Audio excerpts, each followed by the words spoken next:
Shalom, sahabat-sahabat BPL yang dikasihi Tuhan Yesus. Selamat pagi semua. Hari ini Rabu 21 Agustus kita akan belajar tentang tema berpusat pada diri sendiri. Ya, berpusat pada diri sendiri atau self-centeredness, yaitu fokus pada diri sendiri melebihi segalanya ya, sehingga mengabaikan hubungan kita dengan Tuhan dan dengan sesama. Jadi salah fokus. Nah, kalau kita lihat, kalau kita amati ya, manusia dasarnya itu fokus ke diri sendiri. Contoh simpel yang saya amati begini. Kalau foto rame-rame ya, lihat hasil selalu yang dilihat pertama diri sendiri. Dan ketika mengupload foto, nggak peduli temannya lagi ngapain, mukanya lagi nggak pas, lagi nyengir, yang satu lagi merem, nggak peduli, yang penting dirinya bagus. Nah, itu contoh simpel ya teman-teman. Nah, manifestasi dari berpusat pada diri sendiri itu banyak. Kemarin juga sudah disampaikan ya, di antaranya keangkuhan, takut atau malu, sedih, iri hati, baper. Nah, itu ternyata termasuk manifestasi dari berpusat pada diri sendiri. Sedih di sini yang sedih dalam arti grief ya, bukan mourn. Sedih ini grief, fokus pada diri sendiri. Contoh sedih yang termasuk dalam sedih yang dimaksud berpusat pada diri sendiri itu contohnya seperti ini. Ketika ada seseorang yang meninggal, dia sedih, dia mengalami kesedihan yang mendalam. Namun ternyata arti kesedihannya itu fokus pada diri sendiri itu mengandung makna kesedihannya karena dia memikirkan bagaimana nasib dirinya jika hidup tanpa orang tersebut. Nah, seperti itu. Ya, jadi sedih karena kekhawatirannya kehidupan dia selanjutnya karena ditinggal oleh orang tersebut. Nah, itu artinya kesedihan yang berpusat pada diri sendiri. Tanpa disadari juga dalam kehidupan agamawi, itu juga berpusat pada diri sendiri. Contoh ya, orang-orang di luar sana membantu panti asuhan, berbuat amal.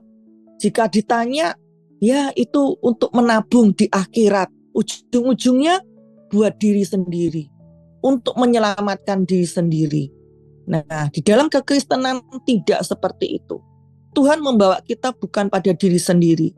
Seperti halnya kita sudah belajar melihat bahwa kasih Bapa, karena kasih maka Tuhan bertindak memberikan anaknya. Mengapa ada self-centeredness atau berpusat pada diri sendiri? Itu ada pemicunya ya. Dari self-centeredness itu ada dua pemicunya, yaitu satu dari iblis, yaitu bapak segala dusta. Di Yohanes 8 ayat 44 dikatakan bahwa iblis itu menjadi bapakmu. Kamu ingin melakukan keinginan bapakmu, ia adalah pembunuh manusia. Apabila ia membunuh manusia sejak semula, tidak hidup dalam kebenaran. Tidak ada kebenaran apabila ia berkata dusta, ia berkata atas kehendaknya sendiri. Sebab ia adalah pendusta dan bapak segala dusta. Jadi dari sini kita bisa melihat bahwa iblis itu penipu dan membuat manusia salah fokus. Tuhan tidak menciptakan iblis ya. Tuhan itu menciptakan malaikat namanya Lucifer. Namun kita bisa melihat di Yehezkiel 28 ayat 17 dikatakan tentang malaikat tersebut, engkau sombong karena kecantikanmu, hikmatmu kau musnahkan demi semarakmu. Di sini kita melihat Tuhan menciptakan Lucifer itu dengan luar biasa. Namun membuat Lucifer ini salah fokus. Fokus dengan dirinya, masih tidak puas, padahal dia diciptakan Tuhan luar biasa. Maka di Yesaya 14 ayat 14 dikatakan, aku hendak naik, mengatasi ketinggian awan-awan, hendak menyamai yang maha tinggi. Ia tidak puas, menginginin lebih, mau menyamai Allah, sehingga ia jatuh dan berubah menjadi iblis. Kemudian apa yang ia lakukan setelah menjadi iblis? Firman Tuhan katakan di Kejadian 2 ayat 16, di sini ketika Tuhan memberikan perintah kepada manusia, semua pohon dalam taman ini boleh kau makan buahnya dengan bebas. Tetapi pohon pengetahuan baik dan yang jahat, jangan kau makan buahnya. Sebab pada hari engkau memakannya, pasti engkau mati. Nah, semua pohon boleh dimakan kecuali buah dari pohon pengetahuan baik dan jahat. Namun di Kejadian 3 ayat 1, nah ini si ular, ia paling cerdik dari segala binatang. Ular tersebut, jadi iblis memakai ular, masuk di dalam ular, berkata kepada perempuan itu, semua pohon dalam taman ini jangan kamu makan buahnya, bukan? Dan ular tersebut berkata pada perempuan itu, sekali-kali kamu tidak akan mati. Allah mengetahui bahwa waktu kamu memakannya, matamu terbuka, kamu menjadi seperti Allah. Jadi musuh menyodorkan kalimat provokatif sehingga menciptakan keraguan pada Hawa. Musuh berkata, seharusnya kamu dapat memiliki, menerima itu, yaitu akan menjadi seperti Allah. Hawa mulai berpikir tentang perkataan dari si iblis melalui ular. Hawa mulai berpikir merasa ada yang Tuhan tidak berikan buat dirinya. Ada sesuatu yang menjadi kebutuhannya tidak dipenuhi. Mulailah Hawa memikirkan tentang diri sendiri. Perkataan musuh mengalihkan fokus pada persepsi yang salah. Merasa perlu buah itu hakku, mengapa tidak berikan? Ada yang Tuhan sembunyikan. Nah, jika sudah bicara tentang hak asasi, nah ini kalau kita amati sudah berlebihan ya, melanggar kebenaran. Semua menuntut hak, LGBT menuntut hak seseorang pilih jenis kelamin, menuntut hak jika anak dimarahi orang tua. Kalau di luar negeri kita bisa melihat anak bisa lapor ke yang berwajib karena tidak terima orang tuanya menegur. Nah, semua menuntut hak. Jadi apa yang tadi Hawa pikirkan, persepsi yang salah akhirnya mempengaruhi perasaan, kehendak ingin mengambil, memakan buah pengetahuan baik dan yang jahat. Persepsi yang salah ini berarti fokus pada sesuatu selain dari apa yang Tuhan telah katakan. Fokus pada selain dari tujuan Tuhan. Disitulah munculnya nafsu, kepentingan pribadi. Tentunya dampaknya negatif. Dalam kehidupan apapun, baik di dalam rumah tangga, ada saling menuntut, terjadi perceraian, mengabaikan kepentingan anak. Di dalam pekerjaan terjadi korupsi, pelayanan, terjadi agenda pribadi. Nah, penyebab selain iblis tadi yaitu dunia. 1 Yohanes 2 ayat 15 dikatakan, jangan kamu mengasihi dunia dan apa yang ada di dalamnya. Jika orang mengasihi dunia, kasih akan Bapa tidak ada di dalam orang tersebut. Nah, mengasihi dunia ini keinginan daging, hawa nafsu. Ya, keinginan ini beda dengan nafsu ya. Tuhan tidak melarang kita memiliki keinginan, tetapi jangan itu berubah menjadi nafsu. Itu akan menjadi hal yang berbeda. Di Kejadian 3 ayat 1-6 juga kita bisa melihat juga dari situ.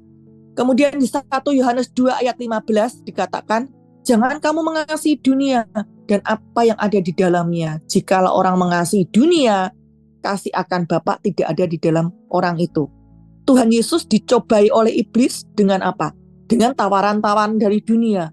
Apa yang Yesus alami, kita pun akan ditawarkan hal yang serupa. Namun kita bisa melihat Yesus tetap fokus apa yang menjadi kehendak Bapa.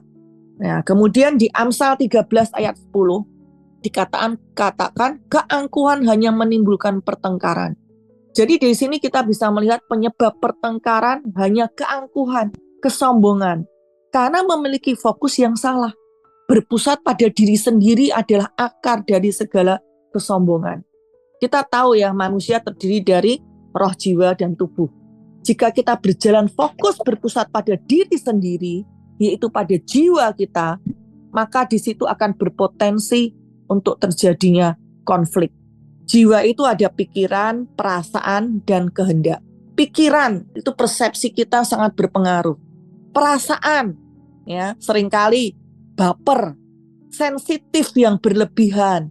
Nah, itu juga termasuk self-centeredness. Kehendak muncul dari apa yang ada di dalam persepsi dan perasaan kita. Karena kita berpikir atau memiliki persepsi yang salah, berpusat pada diri sendiri, egois, itulah yang mengubah keinginan menjadi kebutuhan yang harus dipenuhi. Jika tidak dipenuhi, maka akan mengalami krisis di dalam diri sendiri. Dan kemudian timbullah tuntutan dari dalam, ini harus dipenuhi. Seperti yang terjadi pada Hawa. Jika kita mulai fokus pada sesuatu yang selain Tuhan, tidak lagi berdasar pada keamanan kita, pada tempat beristirahat kita di dalam Tuhan dan janjinya, maka hal itu akan menimbulkan suatu keegoisan atau berfokus pada diri sendiri.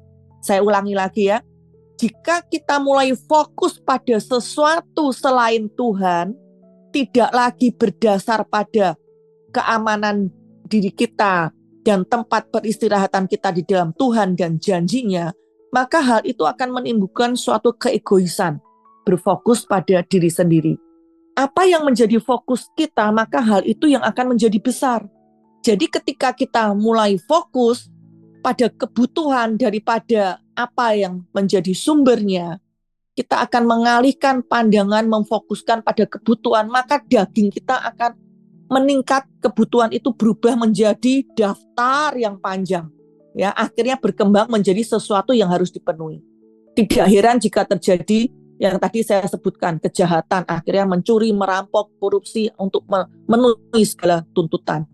Ya, apa yang menjadi fokus kita, hal itu akan menjadi besar dan jalan hidup kita akan mengikuti fokus kita.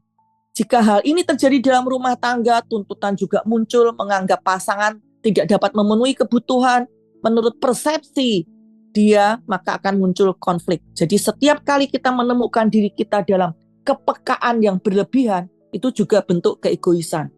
Di dalam kehidupan kita, saat nafsu itu muncul, itu fokus pada diri sendiri, jika bertemu orang lain pun akan menimbulkan hubungan yang tidak baik, akan terjadi konflik. Karena kita mau mengikuti apa yang ada di dalam keinginan pribadi sendiri. Dan juga banyak jenis ketakutan ya. Ketakutan ini adalah manifestasi juga dari keegoisan, bermuara pada diri sendiri. Takut apa yang orang lain anggap. Egois karena kita lebih peduli tentang apa yang orang lain pikirkan tentang kita, bukan tentang apa yang Tuhan pikirkan tentang kita. Takut ini sebenarnya berarti kita tidak memiliki keyakinan dalam perjanjian yang telah Tuhan buat dengan kita melalui Yesus Kristus. Ya, ketakutan akan memenuhi kebutuhan dasar, merasakan apa yang dipikirkan di dalam pribadi kita dibandingkan dari apa yang perjanjian yang Yesus sudah berikan, apa yang dia sudah selesaikan di kayu salib. Jika kita lihat di Bilangan 12 ayat 3 tentang Musa ya, dia seorang yang lembut hatinya, lebih dari setiap manusia yang di atas muka bumi. Kita Bilangan ini tulis oleh Musa, dia menulis tentang dirinya sendiri bahwa ia lembut hati. Ini suatu hal yang menarik. Jika Musa memikirkan dirinya sendiri, berpusat pada diri sendiri, tentang apa ya yang nanti orang katakan jika aku menulis seperti ini, artinya dia sombong. Musa ini tidak peduli dengan apa pendapat orang, dia taati apa yang Tuhan mau, dan apa yang Tuhan mau ia tulis. Maka Musa menuliskan bahwa perkataan bahwa Musa itu lembut hatinya. Karena itu yang Tuhan mau Musa tulis. Musa tidak peduli nanti orang berkata apa jika dia menuliskan hal itu. Dia tidak menolak untuk menulis tentang dirinya. Itu bukti kelembutan hati Musa. Nah, kelembutan ini salah satu juga dari ciri khas buah roh. Apa yang membuat kita marah? Nah, ini juga berpusat pada diri sendiri, bukan pada apa yang orang lain lakukan pada kita. Artinya apa? Apakah kita berpusat pada diri sendiri itu tergantung dari bagaimana cara kita merespon, bereaksi kepada apa yang orang lain lakukan terhadap kita. Kita tidak bisa mengontrol orang lain atau menghentikan orang lain untuk tidak membuat kita marah atau melarang orang lain untuk tidak menyinggung kita. Contoh Tuhan Yesus ya, apa yang Tuhan Yesus diperlakukan, orang-orang yang mereka memperlakukan Tuhan Yesus tidak pantas ya. Tuhan Yesus saja tidak mengontrol orang-orang tersebut terhadap apa yang dilakukan terhadap Yesus. Nah, begitu pula kita tidak bisa mengontrol orang lain untuk berlaku seperti apa terhadap kita, namun kita bisa merespon. Respon itu yang menentukan. Nanti teman-teman bisa lihat sendiri 2 Timotius 3 ayat 1 dan 2 dan Matius 24 ayat 10. Ini banyak orang akan tersinggung dan kecewa, ya. Di hari-hari terakhir itu yang terjadi, kasih kebanyakan orang menjadi dingin. Bagaimana mengatasi self-centeredness? Kita bisa baca, nanti teman-teman bisa baca di Filipi 4 ayat 6. Katakan Tuhan, nyatakan segala hal keinginanmu. Tuhan akan memenuhi ya segala kebutuhan kita, dan yang mengucap syukur. Juga di Galatia 2 ayat 20, kita memiliki fokus yang benar. Juga di Galatia 5 ayat 24. Di mana kerendahan hati sesungguhnya adalah tidak memiliki pendapat mengenai diri kita sendiri tentang hal baik atau buruk. Nah, sampai di sini pelajaran kita pada pagi hari ini. Tuhan Yesus memberkati.